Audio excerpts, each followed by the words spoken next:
BJP Ravindra Raina के video के बारे में क्या कह रही है? बीजेपी के जो रविंद्र रैना हैं, जो जम्मू कश्मीर में उनके पूर्व अध्यक्ष हैं, उनकी राष्ट्रीय कार्यकारिणी के सदस्य हैं, वो बर्फ़ में अटखेलियाँ कर रहे हैं, दौड़ लगा रहे हैं, 10-10 सुरक्षाकर्मी उनके साथ हैं, इतना दुरुपयोग कर रहे हैं, उसके बारे में बीजेपी क्या कह रही है?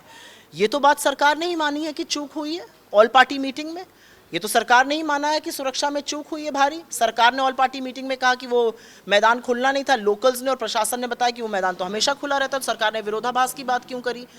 बीजेपी इस बात की पक्षधर है कि हम उसके साथ खड़े हैं और हम 100% सरकार का साथ देंगे, जो भी वो कार्रवाई करेगी पाकिस्तान के खिलाफ, और मुंह तोड़ जवाब देना चाहिए पाकिस्तान को, ये हम मानते हैं। एक तरफ नेता विपक्ष शहीदों के परिवारों से मिल रहे हैं और एक तरफ बीजेपी के पोषित, बीजेपी के समर्थित लोग एक शहीद की पत्नी को भेड़िए की तरह क्या क्या नहीं कह रहे हैं। इस पर बीजेपी क्यों नहीं बोलती है?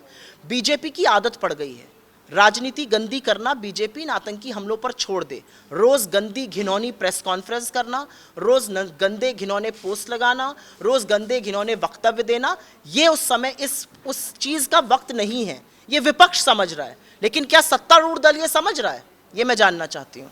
कृष्णमूर्ति की पुस्तक की बात पर क्या? कृष्णमूर्ति सुब्रमण्यन जी भारत सरकार में मुख्य आर्थिक सलाहकार थे। वो आईएमएफ में एग्जीक्यूटिव डायरेक्टर बन के गए। 6 महीने का उनका टेन्योर बचा था, उसको उससे हटा दिए गए। ऐसा क्यों किया गया ये हम जानना चाहते थे, लेकिन उससे पहले हमारे हाथ कुछ दस्तावेज लगे।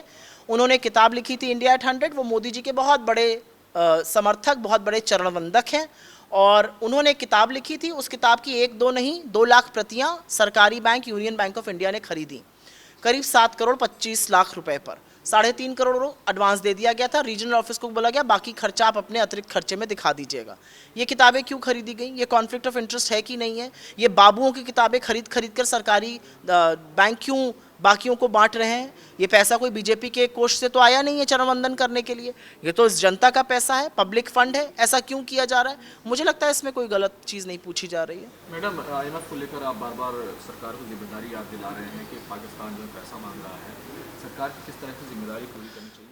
1.3 बिलियन डॉलर की सहायता मांगी है पाकिस्तान ने। पाकिस्तान हमारे खिलाफ, हमारे देश की जो देश विरोधी ताकतें हैं उनको अपने सरजमी पे शरण देता है, उनको पनाह देता है, आतंकी गतिविधियों में शामिल होता है। पाकिस्तान को एक नया पैसा किसी मल्टीलैटरल एजेंसी को नहीं देना चाहिए। भारत सरकार को 1.3 बिलियन डॉलर के इस लोन का कड़ा विरोध करना चाहिए। पाकिस्तान का आटे दाल को मोहताज कर देना चाहिए।